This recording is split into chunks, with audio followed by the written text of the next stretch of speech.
Sign this check over to your brother, or you are not walking out of here. My mother didn't wish me a happy birthday. She just slid the $500,000, my grandfather's gift to me, across the table like it was a ransom payment. When I didn't reach for the pen, my father walked to the door and locked it. Then he turned his phone screen toward me. It was a photo of our front porch taken from a black car sitting in the driveway right now. The loan sharks are outside. Clara, you pay Brandon's debt or they come in. Before I tell you what I did with that pen, drop a comment and let me know, what is the worst gift a family member has ever given you? I'm reading every single one. I looked at the locked door, then back at my parents. Panic is a luxury I couldn't afford. In my line of work, when you find a discrepancy in the ledger, you don't scream. You investigate. And right now, the discrepancy was sitting in the middle of the table, a stale store-bought cupcake with a single unlit candle. I stared at that sad little cake, and for a split second, I wasn't 29.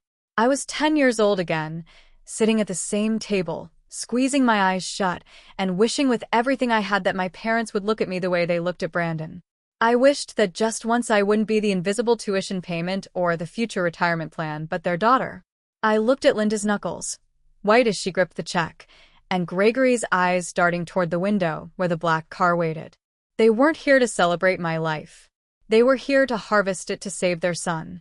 In that moment, I mentally leaned forward and blew out that 10-year-old's candle. The smoke didn't smell like birthday wax. It smelled like a bridge burning. The daughter in me died in that chair. And the forensic auditor took over. I didn't cry. I didn't beg. I leaned back and let my pulse slow down. Fear makes people stupid. And right now, I needed to be the smartest person in the room. If I sign this check, I said, my voice terrifyingly calm, Brandon is dead by morning. Linda blinked, her aggression faltering for a second. What are you talking about? It's money. It saves him. It's $500,000. Mother, you don't just hand that over. The second I endorse this to Brandon, the bank files a suspicious activity report. It's automatic for any transfer over $10,000. For $500,000, they freeze the account for a minimum of 7 days for an AML review. Anti-money laundering. If those sharks don't get their cash by sunrise, they come through that door. And if the IRS sees Brandon getting $500,000 with no documented source, they seize it for back taxes before he can pay anyone. Gregory looked at his phone again. He was sweating. So, what do? We can't wait 7 days. We have to make it look legitimate, I lied. The lie tasted like copper, sharp and electric. We need to hide the asset. If the sharks run a background check and see you own this house, they'll know you have equity. They'll take the cash and then they'll force you to sign over the deed anyway just for the interest. You need asset protection. I saw the greed flicker in Gregory's eyes. He didn't want to save Brandon. He wanted to save his house. How? We transfer the title of this house into a blind trust tonight. An anonymous LLC. I set it up as a corporate acquisition. The money transfers instantly as a business deal, bypassing the personal hold. The sharks run a search. They see you own nothing. You're judgment-proof. The money clears, Brandon pays them off, and the house sits safely in the trust until the heat dies down.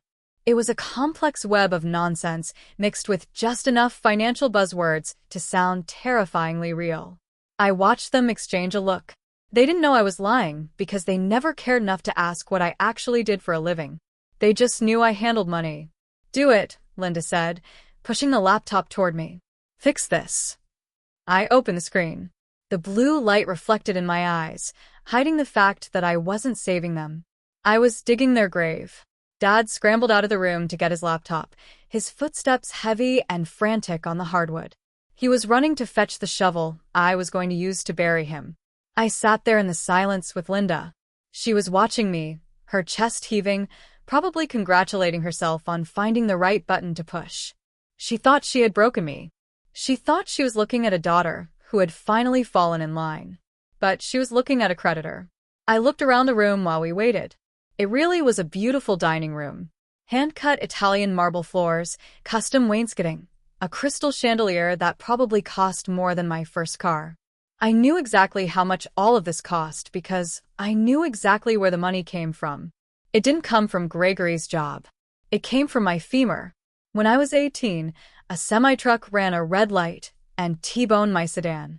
I spent 3 months in traction and learned to walk again before I went to prom. The insurance settlement was substantial. $185,000. Pain and suffering, they called it. I remember the day the check arrived. Linda held my hand. She told me I was too young to manage that kind of wealth. She said they would put it in a safe investment account for me for when I was ready to buy a home or start a family. I trusted them. I was 18 and I was in pain, and they were my parents. 2 months later, Brandon drove his pickup truck through the front window of a liquor store. He blew .18. It should have been prison. It should have been a felony record. But suddenly, my parents had the cash for the best criminal defense attorney in the state. Brandon got probation. The charges were expunged. And when I asked about my investment account a year later, Linda told me the market had crashed. She lied to my face without blinking. I didn't know the truth then. I know it now. I traced the transfers myself 3 years ago when I got my certification. They drained my pain and suffering to buy Brandon's freedom. They took the settlement for my broken leg and used it to fix their golden child's mistakes. And it didn't stop there. While they were renovating this house, adding the marble floors in the new wing, I was living in a basement apartment in the city that smelled like black mold and cat litter. I was eating instant noodles and working double shifts to pay for textbooks because my college fund had mysteriously evaporated to pay for Brandon's gambling debts in Vegas. They sat in luxury, paid for by my trauma, and they let me rot. I looked at Linda now. She was smoothing the tablecloth, agitated, checking the door for Gregory. She had no idea that every luxury in this room, every asset she was terrified of losing to the loan sharks, was already paid for by me.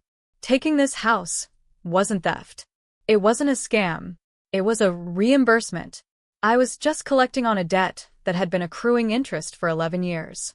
"You're doing the right thing, Clara," Linda said, mistaking my silence for contemplation. "Family helps family." "I know," I said. My voice was steady. "That's exactly what I'm doing." I was helping the only family member who mattered anymore. Me. Gregory came back into the room, clutching his laptop to his chest like a shield. He set it down on the table, pushing aside a centerpiece of dried flowers that had probably cost $500. He opened the lid, his eyes darting from the screen to the window where the imaginary black car was waiting. He typed in his password, Brandon888, of course, and stared at the digital transfer portal I'd pulled up. His finger hovered over the trackpad. He was sweating. A bead of perspiration rolled down his temple and caught in his collar. "I don't know, Linda," he muttered, his voice cracking. "Transferring the deed. This feels extreme. What if the trust doesn't release it back? We need a lawyer to look at this." "We don't have time for lawyers, Gregory," Linda hissed. "Look at the time. Look at the window." I know, but he looked at me, suspicion finally cutting through his panic. "Why are you helping us, Clara? You never help. You hoard every cent you make. Why the sudden change of heart?" He was weak, but he wasn't entirely stupid. He sensed the trap, even if he couldn't see the teeth. I opened my mouth to spin another layer of financial jargon, to talk about equity shielding and emergency liquidity. But Linda didn't let me speak. She snapped. The facade of the concerned mother vanished, replaced by something feral. She lunged across the corner of the table and grabbed my wrist. Her nails dug into my skin, sharp and painful. "She's helping because she doesn't have a choice," Linda spat, her face inches from mine. "Listen to me closely, Clara. You're going to walk your father through this process, and you're going to do it right now." "Or what?" I asked softly. "You'll ground me?" Linda's eyes narrowed into slits. "Or I pick up this phone and call 911. I tell them my daughter is in the middle of a psychotic break. I tell them you're threatening self-harm. I tell them about the antidepressants you took in college. I tell them you're unstable, dangerous, and unable to care for yourself." The room seemed to drop 10 degrees. "You wouldn't," I said. But I knew she would. "I will file for an emergency conservatorship by morning," she whispered, the words sliding out like venom. I will tell the court you aren't competent to manage your own affairs. Think about it, Clara. A forensic auditor with a documented history of mental instability. A 5150 hold on your record. You will lose your license. You will lose your clearance. You will never audit another company as long as you live. I will burn your career to the ground to save your brother. I looked at her. I really looked at her. For years, I had told myself they were just flawed. That they loved me in their own broken way. But looking into her eyes now, I saw the truth. There was no love there. There wasn't even likeness. There was only a predator looking at a resource. She was willing to lobotomize my life, strip me of my autonomy, and destroy the only thing I had built for myself, my career, just to keep the cash flow running for Brandon. She wasn't my mother. She was a hostile combatant. And with that threat, the last microscopic grain of guilt I had about taking their house evaporated. It turned to ash. I didn't pull my wrist away. I didn't flinch. I let a slow, cold smile spread across my face. It wasn't a happy smile. It was the smile of a hunter who just watched the prey step into the snare. You're right, Mom, I said, my voice steady as a flatline. Family comes first. Let's get this done. I turned to Gregory. Open the browser. I booked an emergency online notary appointment under a corporate merger code. She's waiting in the lobby. We have 10 minutes before the slot expires. Linda released my wrist, looking triumphant. She thought she had won. She thought she had scared me into submission. She had no idea she had just signed her own eviction notice. I opened my laptop. The screen glowed in the dim room, casting long, sharp shadows across the marble table. I checked the time in the corner of the display. 7:42 p.m. We have 18 minutes, I said, my fingers flying across the keyboard. I called in a favor with a corporate notary service I use for hostile takeovers. I booked an emergency remote slot under a merger and acquisition code. She's in the digital waiting room right now. If we miss this window, the slot closes. The asset protection deal dies, and Brandon is on his own. It was a lie. A beautiful, high-pressure lie designed to short-circuit their critical thinking. There was no merger code. There was just a standard 24-hour notary service anyone could book for $50. But they didn't know that. They only knew panic. Gregory wiped his forehead with his sleeve. What do we do? Sit here, I ordered, spinning the laptop to face him. I've prepared a quitclaim deed. We are transferring the title of this property into a holding company called Veritas Holdings, LLC. Veritas. Linda squinted at the screen. Who owns that? It's a blind trust shell, I said, layering it with confident, rapid-fire delivery. It shields the asset. If the loan sharks run a title search tomorrow, they'll see the house was sold to a corporate entity. It looks like you liquidated. They can't put a lien on a house you don't own. It effectively makes you judgment-proof while the money moves. And the taxes? Gregory asked, his voice trembling. He was always terrified of the IRS. That's why we do it this way, I said, leaning in. If I just give you the check, it's a gift. You get hit with a 40% tax. But if we structure it as a corporate asset liquidity exchange, we bypass the gift tax threshold entirely. It's called layering. It's how the ultra-rich stay rich. They nodded. They didn't understand a word I was saying, but they nodded because they wanted to believe there was a magic trick that fixed everything. They were greedy, and greed makes people incredibly easy to deceive. The video call connected. A woman in a blazer appeared on the screen, looking bored. Good evening. I have a deed transfer for signatures. Yes, I said. My clients are ready. Gregory hesitated. His hand hovered over the trackpad.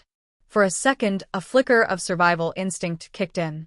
Clara, this trust, it transfers the house back to us in 30 days, right? Once the sharks are paid.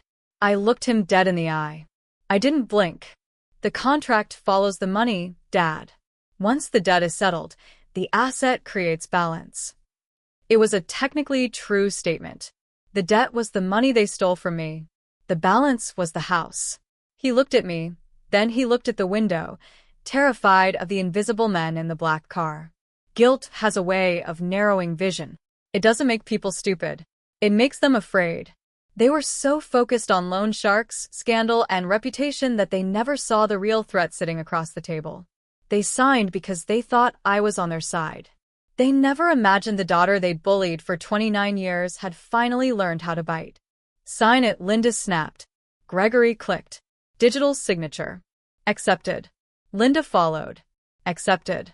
The notary stamped the screen. The seal turned green. It's done. Gregory exhaled. The house is safe. Yes, I said, closing the laptop. It is now. Linda extended her hand. Give me the check.